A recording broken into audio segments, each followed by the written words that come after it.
लगातार कांग्रेस पार्टी के पिछले कई महीनों से जो कार्यक्रम चल रहे हैं, पहले राहुल जी की भारत जोड़ो यात्रा, उसके बाद हाथ से हाथ जोड़ो कार्यक्रम, हम लगातार हर रोज कार्यक्रम कर रहे हैं प्रदेश के कोने कोने में।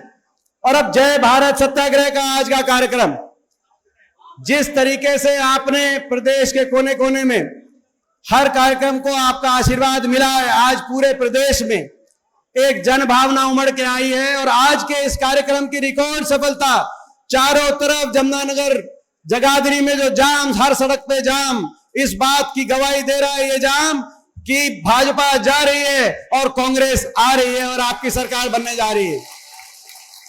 बधाई आपको देना चाहता हूं। 1 साल बचा है, चुनाव का बिगुल बज चुका है। ठीक 1 साल के बाद लोकसभा चुनाव, और उम्मीद की जा रही है लोकसभा चुनाव के साथ विधानसभा चुनाव भी होगा। ये स्वयं गृह मंत्री अमित शाह जो आए थे अभी हरियाणा में 2 दिन का उनका प्रोग्राम था। पहले दिन कैंसिल हो गया, गोहाना में रैली थी, लोग नहीं आए। लेकिन जब दूसरे दिन वो आए, जाते जाते कह के गए कि साथ तैयारी रखना भाजपा के कार्यकर्ताओं, इलेक्शन इस बार साथ कराना पड़ सकता है। यानी कि उनको भी समझ में आ गया कि प्रदेश सरकार के पंजे उखड़ चुके हैं। किसी तरीके से विधायक लोकसभा तक तो काबू में रहेंगे, मगर लोकसभा के बाद यही विधायक काबू रखने मुश्किल हो जाएंगे। 1 साल बचा है। 1 साल के बाद प्रदेश की जनता को, देश को, आपको फैसला करना है। आपने देखा 9 साल की ये सरकार, प्रदेश की सरकार, देश की सरकार, इनके कार्यकाल को आपने देखा। वो हरियाणा जो 2014 से पहले कांग्रेस की सरकार में, उड़ा सरकार में, वो हरियाणा जो देश में विकास में नंबर 1 पे होता था, प्रति व्यक्ति आय में हम नंबर 1 थे, विकास दर में नंबर 1 थे, प्रति व्यक्ति निवेश में नंबर 1 थे, कृषि उत्पादकता में नंबर 1 थे, खिलाड़ियों के मान सम्मान में देश में नंबर 1 थे, गरीब की कल्याणकारी योजनाओं में देश में सबसे आगे थे, बड़े बुजुर्गों की पेंशन देश में सबसे ज्यादा थी, गन्ने का भाव देश में सबसे ज्यादा था, और भाईचारे में देश में सबसे आगे थे। नाम दिया जाता था, मिसाल दी जाती थी।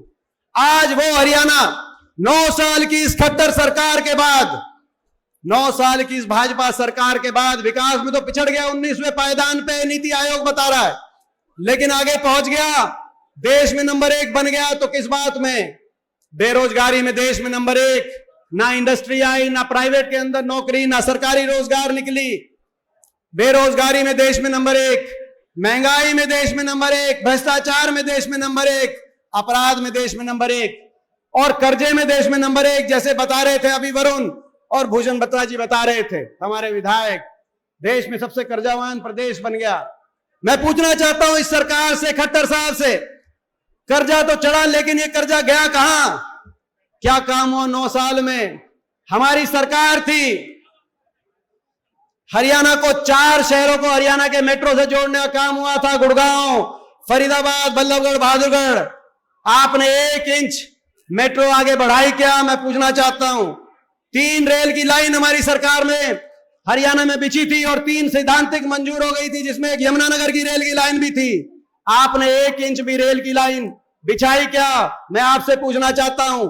4 थर्मल के कारखाने बिजली पैदा करने के हमारी सरकार के समय हरियाणा के कोने कोने में, जिसमें एक यमुनानगर में भी लगा था। खट्टर साहब, आपने 1 थर्मल का कारखाना पूरे प्रदेश में कहीं लगाया क्या? हमारे समय 12 विश्वविद्यालय प्रदेश के कोने कोने में, रेवाड़ी में इंदिरा गांधी विश्वविद्यालय से लेकर, महेंद्रगढ़ के सेंट्रल यूनिवर्सिटी से लेकर, लाला लाजपत राय यूनिवर्सिटी हिसार से लेकर, पंडित भगवत दयाल शर्मा यूनिवर्सिटी रोहतक से लेकर, प्रदेश के कोने कोने में 12 विश्वविद्यालय बने थे। आपने 1 विश्वविद्यालय बनाया क्या?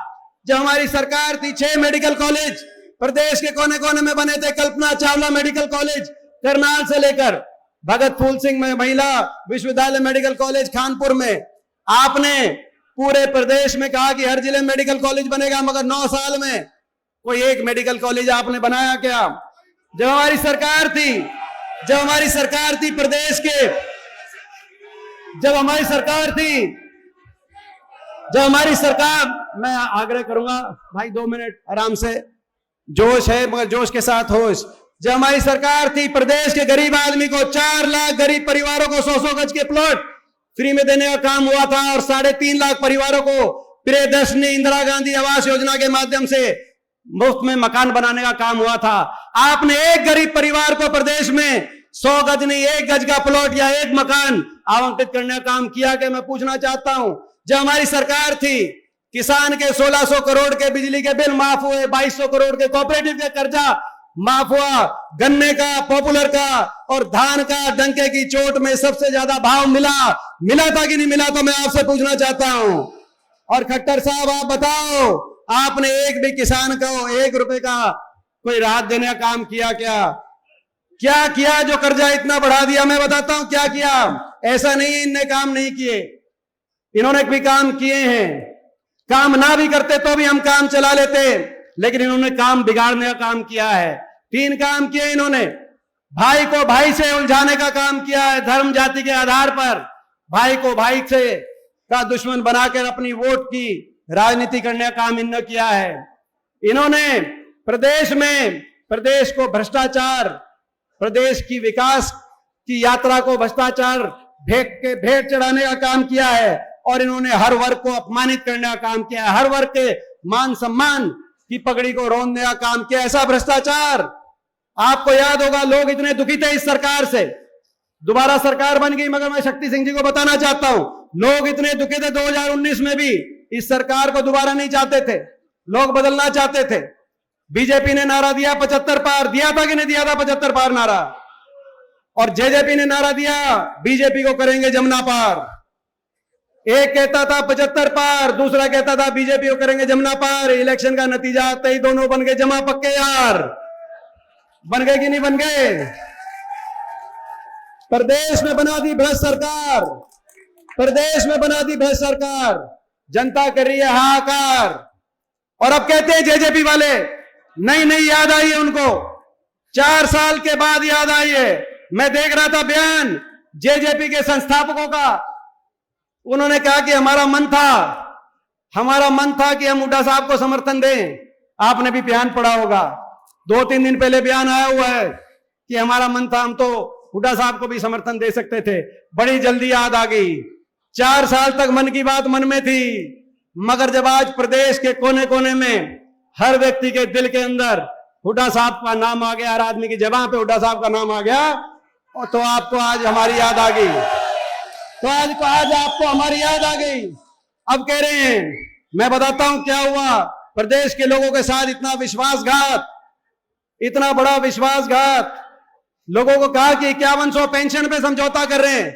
मैं पूछना चाहता हूं, आपको याद होगा वो प्रेस कॉन्फ्रेंस दिल्ली में, जेजेपी पार्टी ने कहा 5100 पेंशन पे समझौता हो गया। एक तरफ अमित शाह खड़े थे, दूसरी तरफ खट्टर साहब खड़े थे। मैं आपसे पूछना चाहता हूं बड़े बुजुर्गों से, वो 5100 पेंशन आपकी आ रही है या नहीं आ रही है?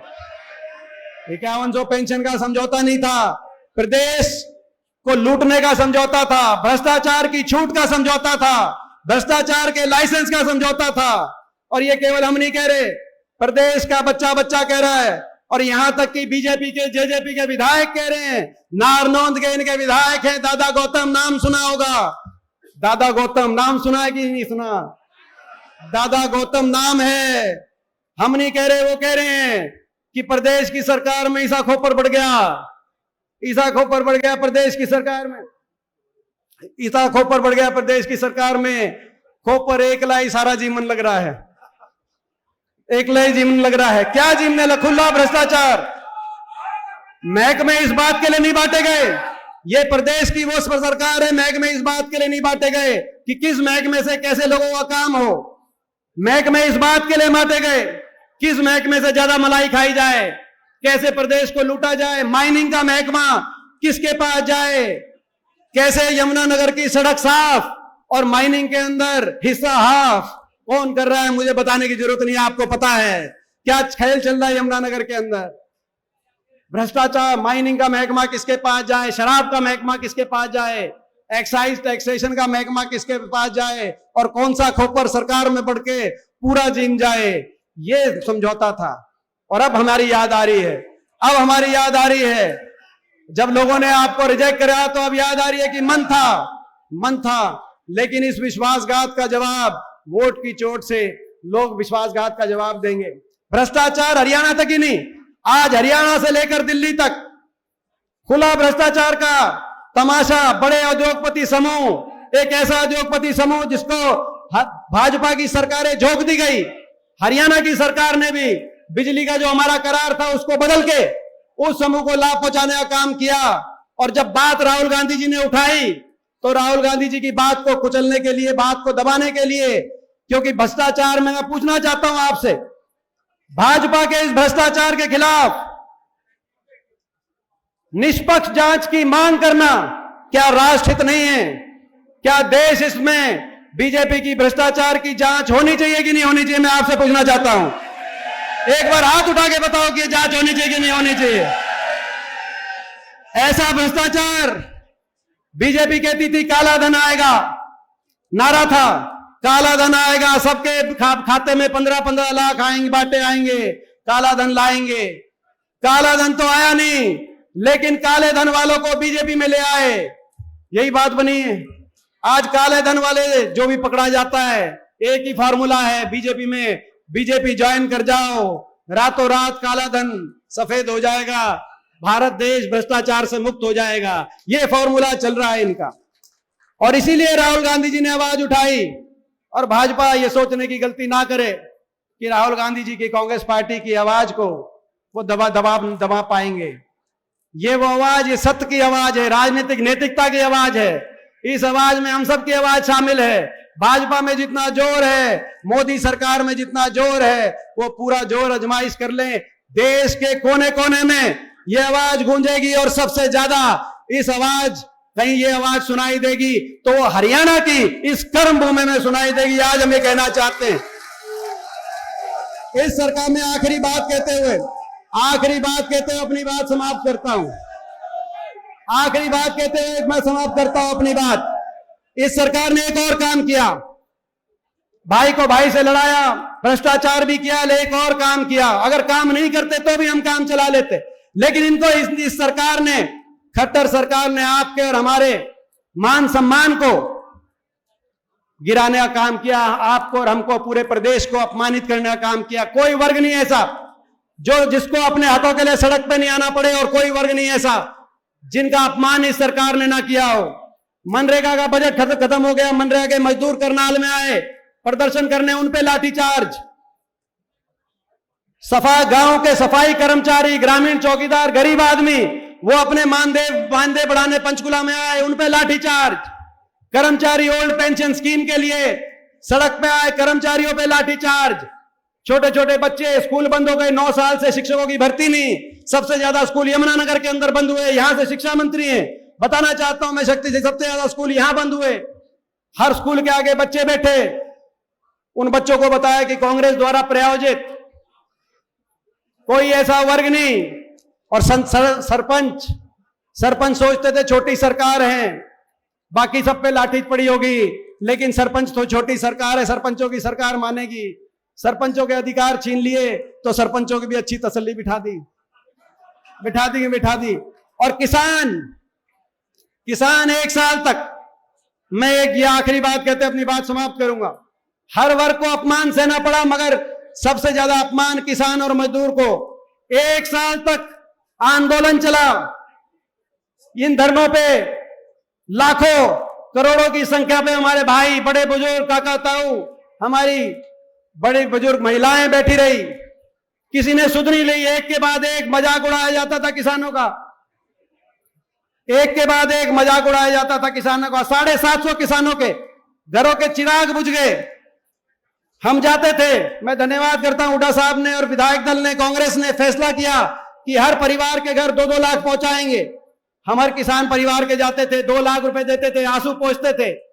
और अगले दिन उस संसद में मैं जाता था जिस संसद में देश के किसान का मजाक उड़ाया जा रहा था। मेरा सौभाग्य है कि मैं पिछले 19 साल से देश की सबसे बड़ी पंचायत का सदस्य हूं। शायद मेरी आयु में किसी को अवसर ना मिला हो, लेकिन मेरा दुर्भाग्य है बहुत बड़ा, मैं ऐसे समय उस देश की संसद का, उस पंचायत का सदस्य था जब 14 भाजपा के, प्रदेश के 15 सांसदों में से 14 भाजपा के, एकमात्र विपक्ष के सांसद के रूप में मैं जब देश की संसद में जाता था और सरकार से कहता था कि इनकी बात मानो, और बात नहीं मानते, कम से कम इनको नागरिक मानो देश का, इनको इंसान मानो, ये किसान भी देश के नागरिक हैं। 750 घरों के चूल्हे बुझ गए। हर रोज इन धरनों से शब्द वापिस आते हैं। कम से कम कोई खड़ा होकर सहानुभूति के 2 शब्द कहते तो मजाक उड़ाते थे, देशद्रोही बताते थे, उपद्रवी बताते थे, आतंकवादी बताते थे, पता नहीं क्या क्या बताते थे। जिस किसान का एक बेटा खेत में ट्रैक्टर का स्टीयरिंग पकड़ के देश को खाद्य सुरक्षा दे रहा है और दूसरा बेटा स्टैंड गन पकड़कर चीन और पाकिस्तान की बॉर्डर पे देश को सुरक्षा देने का काम कर रहा है, उसका मजाक उड़ता, उसको देशद्रोही बताता। देश की उस सबसे बड़ी पंचायत में मैंने देखा, उसकी गवाही शक्ति सिंह जी भी देंगे, शक्ति भाई भी देंगे, जब उठ के लड़ाई लड़ते थे। आज ऐसी सरकार जिसने हर वर्ग का अपमान किया, प्रदेश को विकास की पटरी से उतार दिया, प्रदेश के नौजवान को देश में सबसे ज्यादा बेरोजगारी की तरफ धकेल दिया। मैं आप सबसे पूछना चाहता हूं, इस सरकार के खिलाफ 1 साल बचा है। इस सरकार को बदलने के लिए, हरियाणा खुशहाली, भाईचारे, विकास के रास्ते पे लाने के लिए ये लड़ाई हम लड़े कि नहीं लड़े, मैं आपसे पूछना चाहता हूं। मैं आपसे पूछना चाहता हूं, जो संसद के अंदर मैंने अकेलापन महसूस किया होगा, इस लड़ाई में आप हमारा कांग्रेस पार्टी को इस लड़ाई में अकेलापन तो महसूस नहीं होगा। हरियाणा में आप साथ मिलेगा कि नहीं मिलेगा, मैं पूछना चाहता हूं। एक बार सारे हाथ उठा के बताओ कि इस लड़ाई में आपका साथ मिलेगा। आपका बहुत बहुत धन्यवाद।